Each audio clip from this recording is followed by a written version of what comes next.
할렐루야. 오늘도 좋은 아침입니다. 우리 하나님 앞에 귀한 예배를 드리고 함께 기도하는 시간 갖도록 하겠습니다. 다 같이 사도신경으로 신앙 고백 드리겠습니다. 전능하사 천지를 만드신 하나님 아버지를 내가 믿사오며 그의 아들 우리 주 예수 그리스도를 믿사오니 이는 성령으로 잉태하사 동정녀 마리아에게 나시고 본디오 빌라도에게 고난을 받으사 십자가에 못 박혀 죽으시고 장사한 지 사흘 만에 죽은 자 가운데서 다시 살아나시며 하늘에 오르사 전능하신 하나님 우편에 앉아 계시다가 저리로서 산자와 죽은 자를 심판하러 오시리라. 성령을 믿사오며 거룩한 공회와 성도가 서로 교통하는 것과 죄를 사하여 주시는 것과 몸이 다시 사는 것과 영원히 사는 것을 믿사옵나이다. 아멘. 찬송가 305장으로 우리 하나님께 찬양 드리겠습니다.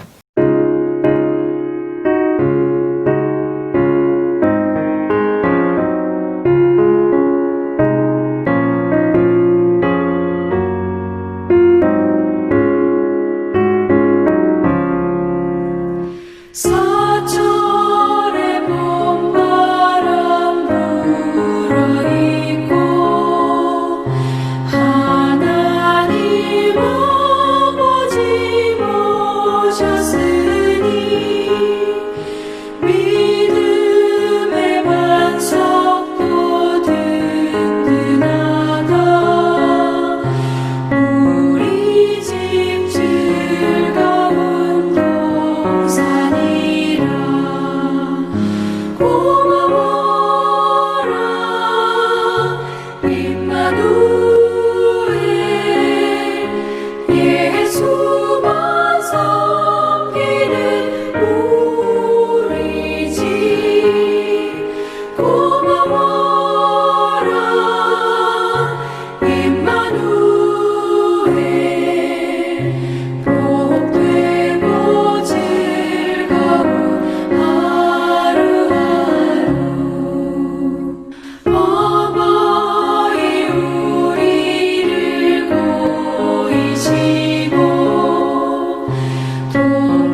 은혜 받으신 하나님 말씀은 창세기 3장 1절에서 6절 말씀입니다.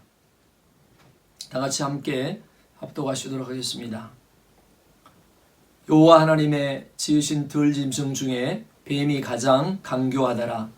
뱀이 여자에게 물어 가로되 하나님이 참으로 너희더러 동산 모든 나무의 실과를 먹지 말라 하시더냐. 여자가 뱀에게 말하되 동산 나무의 실과를 우리가 먹을 수 있으나 동산 중앙에 있는 나무의 실과는 하나님의 말씀에 너희는 먹지도 말고 만지지도 말라. 너희가 죽을까 하노라 하셨느니라.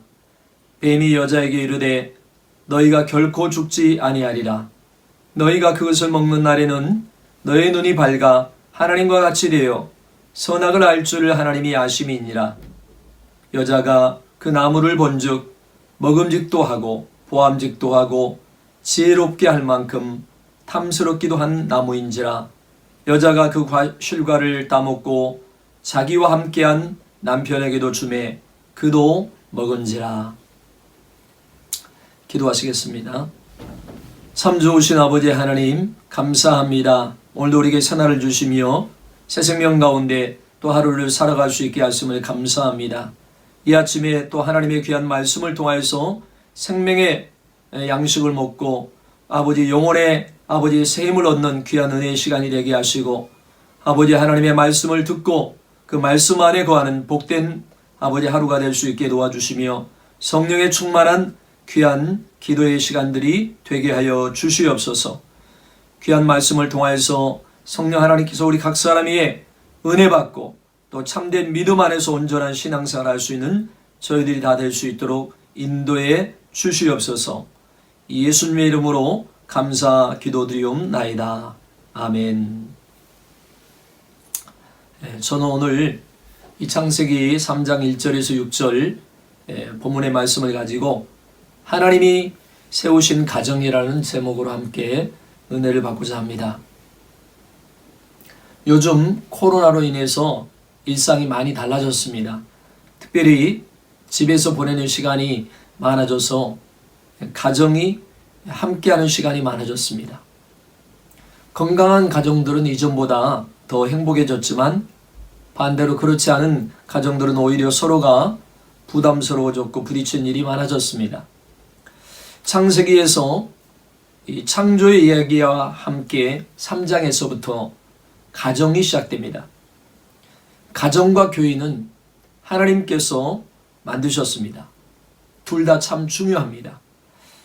다른 것이 다 흔들려도 하나님이 만드신 가정과 교회가 단단하게 서 있으면 문제될 것이 없습니다.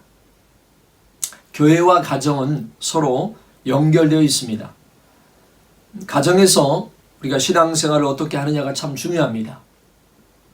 보통 신앙생활을 교회에서 예배하고 찬송하고 기도하고 또 선교와 봉사로 여깁니다.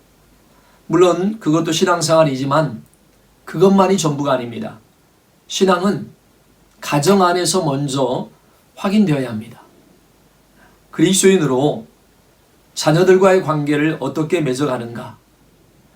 그리스도인으로서 부부관계를 어떻게 맺는가? 이것이 참 중요합니다. 이웃을 내 몸과 같이 사랑하라는 말씀은 이 부부관계 안에서 먼저 실천해야 합니다. 또 용서는 어디에서 경험할 수 있어야 합니까? 가정입니다. 용납과 오래 참음도 가정에서 배워야 합니다. 자녀들은 부모들을 통해서 신앙을 배웁니다. 교회에서 열심히 신앙생활하고 봉사하는데 가정에서 자녀들과 배우자와의 관계가 깨어져 있다면 그 신앙은 문제가 있는 것입니다. 오늘날 가정이 몸살을 앓고 있습니다. 가정이 위기를 맞은 지 오래됩니다. 무엇보다 세상에서 힘든 문제는 인간관계입니다. 일보다 관계가 더 힘듭니다. 직장에서도 일보다 관계 문제로 그만두는 경우가 더 많다는 통계 결과도 있습니다. 그런데 가족 관계는 더 어렵습니다. 결혼이 왜 힘들까요? 결혼이란 남녀의 단순한 물리적 결합이 아니기 때문입니다. 가정은 하나님의 축복이고 선물입니다. 그런데 왜 이렇게 망가졌을까요? 인간의 타락으로 가정이 흔들리고 말았습니다. 인류 최초의 비극이 가정에서 시작되었습니다. 하나님이 원래 디자인한 그 가정을 우리는 회복해야 합니다. 가정에 대한 성경적 원리를 창세기 3장에서 잘 확인할 수 있습니다. 인간의 타락으로 찾아온 그 결정적인 증상은 관계가 깨어지는 것입니다. 죄는 관계를 깹니다. 죄는 이기심이라는 증상으로 나타납니다. 아담이 하와에게 처음에는 나의 살 중에 살이요 뼈 중에 뼈라고 말했습니다. 이보다 더 가까운 관계는 없었는데 갈등이 일어납니다. 왜 그렇습니까? 바로 죄 때문입니다. 죄로 인하여 행복해야 될 두 사람에게 거리가 생겼습니다. 사랑해서 결혼했지만 이 성경적 관점으로 보면 죄성을 가진 연약한 두 인간의 만남입니다. 죄인은 끊임없이 자기 중심적으로 살아가려는 이 이기성의 지배를 받고 있습니다. 죄의 특성은 자기 자신을 향해서 지나치게 굽어져 버린 것입니다. 그래서 사람들은 자기 중심적으로 모든 것을 해석하고 판단하고 결론을 내립니다. 갈등이 왜 일어납니까? 똑같은 사건이 일어났지만 모두 다르게 보고 또 다르게 해석합니다. 누구나 행복해지고 싶어서 결혼하지만 반대로 흘러갈 때가 많습니다. 왜 그렇습니까? 자기의 행복에만 초점을 맞추고 살아가기 때문입니다. 배우자를 나의 행복을 위한 도구로 여기는 순간 행복은 멀어집니다. 모두가 행복을 원하지만 상대의 행복이 아니라 자신의 행복을 더 원합니다. 왜 외도합니까? 왜 폭력을 행사합니까? 모두 이기심이 원인입니다. 죄의 형태가 가장 뚜렷하게 나타나는 모습이 이기심입니다. 이기심이 끼어들면 어떤 관계든 깨어집니다. 특별히 부부관계는 모든 관계의 기본입니다. 부부관계가 건강하면 다른 관계 역시 건강할 수 있습니다. 성경이 이야기하고 있는 최고의 자녀 교육은 부부관계입니다. 신앙도 마찬가지입니다. 부부가 신앙생활을 잘하면 자녀들의 신앙을 걱정할 필요가 없습니다. 부부가 어려움을 겪을 때 기도로 해결하는 모습을 보여주면 자연스럽게 자녀들도 기도합니다. 돈보다 하나님이 귀중하다고 아무리 말해도 소용없습니다. 부모가 돈을 더 귀중히 여기는지 하나님을 더 귀중히 여기는지 자녀들은 다 압니다. 아무리 예배를 드려도 소용없습니다. 교회를 그냥 다니는지 정말 예수 믿는 사람인지 자녀는 다 압니다. 죄의 뿌리를 들춰보면 이기심이 드러납니다. 아담과 하와는 범죄 이후에 서로 책임을 전가합니다. 자기가 살겠다고 다른 사람에게 죄를 넘겨버립니다. 결국 관계가 깨어졌습니다. 이 이기심이 끼어들면 관계는 꼬이게 되어 있습니다. 자녀와의 관계에서도 이기심이 들어가면 망칩니다. 부모는 사랑한다고 했지만 자식이 상처받는 경우가 많습니다. 이기적이고 자기 중심적 사랑으로는 건강한 관계가 이루어지지 않습니다. 이기심은 상대보다 자신의 행복에 몰두하게 합니다. 그러나 나만의 행복은 불가능합니다. 하나님은 인간을 그렇게 만들지 않으셨습니다. 함께 행복하도록 만드셨습니다. 그것이 하나님이 디자인하신 겁니다. 자신의 행복을 추구할수록 행복은 더 멀리 도망갑니다. 배우자를 행복하게 하지 않고 내가 행복해지는 길은 없습니다. 그것이 행복의 기본 원리이고 하나님이 만들어 놓으신 창조의 법칙입니다. 내가 행복한가 보다 배우자가 먼저 행복한가를 물어야 하는데 대개는 반대입니다. 왜 내가 이토록 불행한지를 확인하려고 합니다. 그리고 그 불행의 원인을 배우자에게서 찾으려고 합니다. 이기심에 빠지면 배우자의 고통이나 불행이 눈에 들어오지 않습니다. 자기 자신에게만 굽어져 있는 것. 이것이 바로 죄성입니다. 이기심은 부부관계를 깨뜨릴 뿐만 아니라 모든 삶의 전 영역에서 관계를 깨뜨립니다. 우리의 삶에 불행하게 만드는 가장 근본적인 요인이고 죄의 핵심입니다. 그렇기 때문에 이 이기심의 문제를 해결하지 않으면 모든 것이 불행해질 수밖에 없습니다. 자, 그렇다면 이기심을 어떻게 해결할 수 있을까요? 우리의 초점을 하나님께 돌려야 합니다. 우리가 믿는 하나님은요, 철저하게 이타적인 분이십니다. 자, 하나님을 이야기할 때 함께 따라다니는 동사가 있는데 주다라는 동사입니다. 그것을 가장 대표적으로 알려주는 구절이 요한복음 3장 16절 하나님이 세상을 이처럼 사랑하사 독생자를 주셨으니 이는 저를 믿는 자마다 멸망하지 않고 영생을 얻게 하려 하심이라 말씀하고 있습니다. 하나님은 당신의 외아들을 우리를 위해서 기꺼이 내어놓으셨습니다. 로마서 8장 32절도 마찬가지입니다.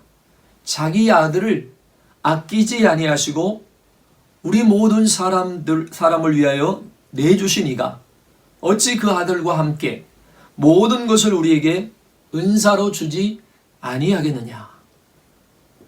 하나님은 우리를 위해서 아낌없이 내어놓으셨습니다. 하나님은 사랑이십니다. 하나님은 너무나도 풍성하신 분이십니다. 하나님의 사랑을 경험해 본 사람들은 이기적인 사랑으로 살아갈 수 없습니다. 받는 것보다 주는 것이 자연스럽게 됩니다. 하나님으로부터 새로운 사랑의 방식을 배웁니다. 십자가의 비밀이 있습니다. 처음에는 나보다 다른 사람을 위해 희생하는 일이 힘듭니다. 그러나 놀라운 일이 일어납니다. 나보다 상대를 위해 희생할 때 오는 기쁨이 있습니다. 삶의 수준이 달라집니다. 해본 사람만 압니다. 내 것을 주고 또 주었는데 희한하게 기쁨이 몰려옵니다. 그것을 갈라디아서 2장 20절에서 내가 그리스도와 함께 십자가에 못 박혔나니 그런즉 이제 내가 산 것이 아니요 오직 내 안에 그리스도께서 사신 것이라. 이제 내가 육체 가운데 사는 것은 나를 사랑하사 나를 위하여 자기 몸을 버리신 하나님의 아들을 믿는 믿음 안에서 사는 것이라 라고 말씀합니다. 이 어떤 삶입니까? 그리스도 중심적 삶입니다. 은혜를 받은 가장 뚜렷한 특징은 이기심이 해체되고 점점 그리스도 중심적으로 변화되는 것입니다. 나만이 아닌 이웃을 위해서 살게 됩니다. 일상에서 십자가의 중심으로 살아가게 됩니다. 십자가는 구원을 얻을 때만 필요한 것이 아닙니다. 우리가 복음을 경험하면 시각이 바뀝니다. 나의 행복이 아닌 상대의 행복, 배우자의 행복을 보게 됩니다. 배우자가 나에게 못해준 것이 생각나는 게 아니라 내가 해주지 못한 것들로 인해서 미안한 생각이 들어야 정상입니다. 나에 대한 집착에서 벗어나지 못하면 상대에게 배려할 수가 없습니다. 십자가를 통해서 우리는 하나님의 사랑을 경험하고 나면 결핍 증세가 사라집니다. 세상에서 경험하는 것은 한계가 있습니다. 이기적인 사랑은 아슬아슬합니다.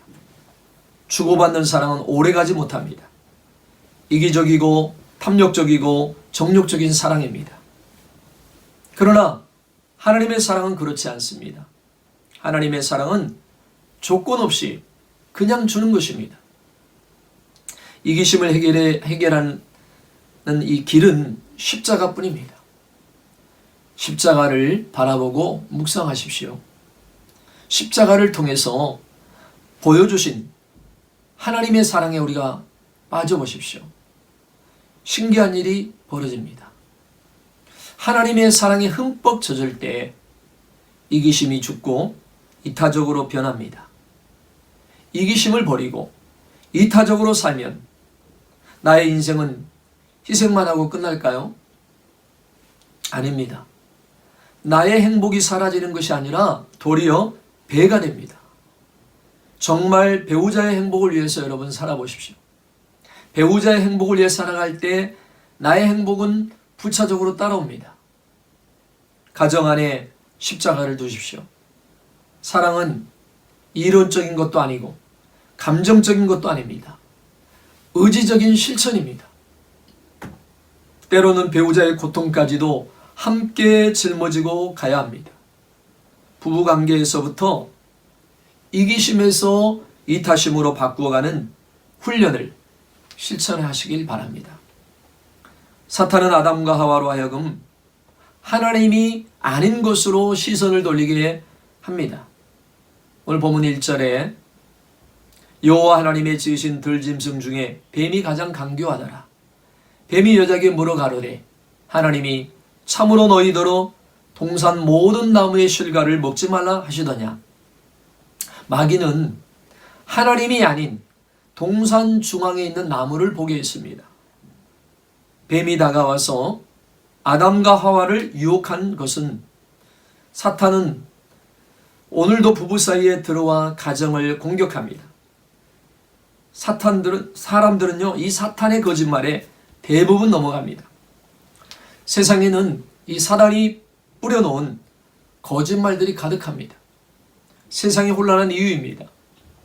사탄은 오늘날 인터넷을 적극적으로 활용해서 순식간에 실시간으로 거짓을 뿌려댑니다. 사탄은 하나님이 아닌 선악을 알게 하는 나무를 바라보게 했습니다. 오늘 현대 문화도 마찬가지입니다. 사람들로 하여금 얼마나 정신을 빼놓게 합니까? 우리의 관심을 끄는 것이 많아졌다는 말입니다. 먹음직도 하고 보암직도 하고 탐스럽기도 한 것들이 널려져 있습니다. 하나님이 아닌 것을 하나님으로 착각하고 말았습니다. 하나님이라는 존재를 잊게 하고 세상의 것들에 주목하게 만들었습니다. 사탄의 기만은 기가 막히죠. 풍요로 가득한 에덴에서도 결핍을 느끼게 만들었습니다. 하나님에게서 고개를 돌리면 결핍을 느낄 수밖에 없습니다. 그러나 중요한 결핍은 뭐냐? 하나님 결핍입니다. 가정에서도 하나님이 빠지면 그때부터 무너집니다. 모든 관계 속에서도 마찬가지입니다. 모든 것을 다 가져도 하나님이 빠지면 다 무너집니다. 십자가는 무엇을 의미합니까? 불순종하고 반역한 인간을 구원하시기 위해 아들이 기꺼이 복종하셨습니다. 하나님과 동등 되신 분이 종이 되고 죽기까지 자신을 내려놓으신 사건이 십자가입니다. 십자가는 복종의 원리를 가르쳐 줍니다. 바울은 부부관계를 이야기하기 전에 먼저 복종을 말합니다. 에베소서 5장 21절에 그리스도를 경외함으로 피차 복종하라 라고 말합니다. 하나님을 알기 전에는 이 복종이라는 단어가 부담스럽습니다. 내가 하나님이 되려고 하는 사람에게는 복종은 낯선 단어입니다. 그러나 복음 안에 들어오면 이 복종은 아름다운 단어로 변합니다. 하나님의 은혜를 입은 자들은 순종의 영을 가지게 됩니다. 가정에서는 높고 낮음이 없습니다. 서로 즐거이 종이 됩니다. 서로 강요하지 않고 요구하지 않습니다. 모든 것을 갖추고도 하나님이 없으면 어렵습니다. 모든 것을 갖추려고 하지 말고 하나님을 가정의 중심에 초대하시기 바랍니다. 주님은 주인으로 여러분을 모셔드리시기 바랍니다. 하나님을 하나님으로 인정해야 합니다. 예배가 왜 중요합니까? 하나님을 높여드리는 일이기 때문입니다. 내가 하나님 자리에서 내려와야 합니다. 나에게 집중된 시선을 하나님에게 옮겨야 합니다. 마귀는 계속 나에게 시선을 집중하게 만듭니다. 나의 행복에 목을 매도록 부추깁니다. 오늘날 문화 안에서도 계속 거짓된 메시지를 퍼뜨립니다. 거짓에 대응하는 길은 진리밖에 없습니다. 시대가 아무리 바뀌어도 성경이 말씀하시는 이 가정으로 우리는 돌아가야 합니다.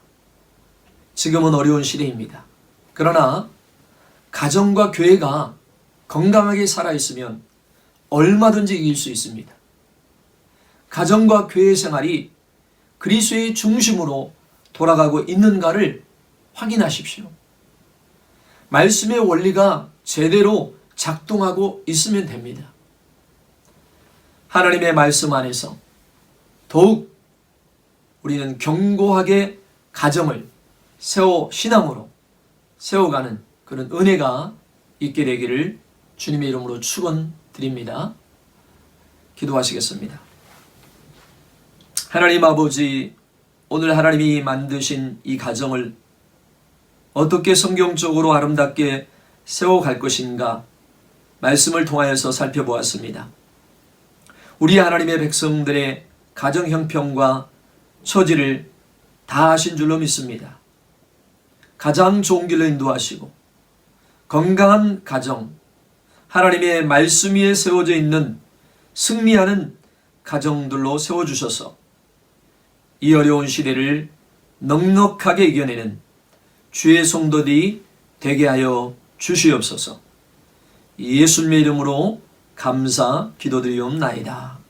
아멘.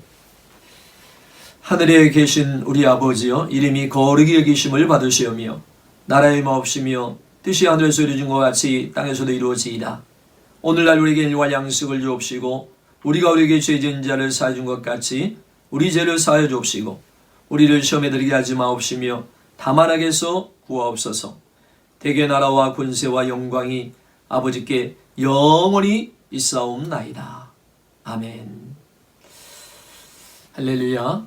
오늘도 하나님께서 우리에게 주신 이 메시지, 이 말씀을 우리가 생각하면서 우리 하나님이 우리에게 주신 이 가정, 하나님이 세우신 이 가정과 교회가 건강하고 잘 우리가 믿음 안에서 세워지면 우리는 어떠한 어려움과 문제가 있어도 걱정할 것이 없습니다. 하나님이 그 가정 가운데, 교회 가운데 함께 하셔서 역사하시고 일하시기 때문입니다. 우리 이제 5월은 지났지만 우리 믿음의 가정들이 온전히 말씀 안에서 하나님의 은혜 안에서 세워지는 가정들이 되도록 우리는 힘을 다하고 마음을 다해야 될 줄 믿습니다. 말씀으로 세워지는 가정, 기도로 세워지는 가정, 하나님 말씀 앞에서 서로 사랑하며 순종하며 아름다운 섬김의 삶을 통해서 하나님이 원하시는 믿음의 가정이 세워지면 우리 모든 가정들을 통하여서 하나님의 나라가 또 다른 이웃들에게 증거되고 나타나지게 되어서 하나님 나라가 확장되고 하나님의 뜻이 이루어지게 될 줄 믿습니다. 우리 이 시간에 다 같이 하나님의 말씀을 우리가 생각하시면서 이러한 아름다운 가정들을 세워가기 위해서 기도하시고 또 우리 교회를 위해서 교회고 건강한 교회가 되고 주님이 기뻐하는 그리스도의 말씀과 은혜와 사랑이 넘치는 귀한 교회가 될 수 있도록 예배가 살아있고 함께 찬양과 기도와 말씀 안에서 은혜가 넘치는 교회가 되도록 각자 맡겨진 사명, 어려움 가운데도 주님을 섬기며 참으로 온전한 예배로 하나님께 영광 드리는 교회가 되게 해달라고 기도하시고요. 또 우리 모든 성도들, 여러분 생각나신 분들 가정, 직장, 사업, 자녀, 생활 모든 문제들 여러분 아시는 대로 기도해 주시고, 또 여러분 각자의 기도 제목을 가지고 우리 합심으로 다 같이 기도드리겠습니다. 주여 삼창하시고 기도합니다. 주여, 주여, 주여.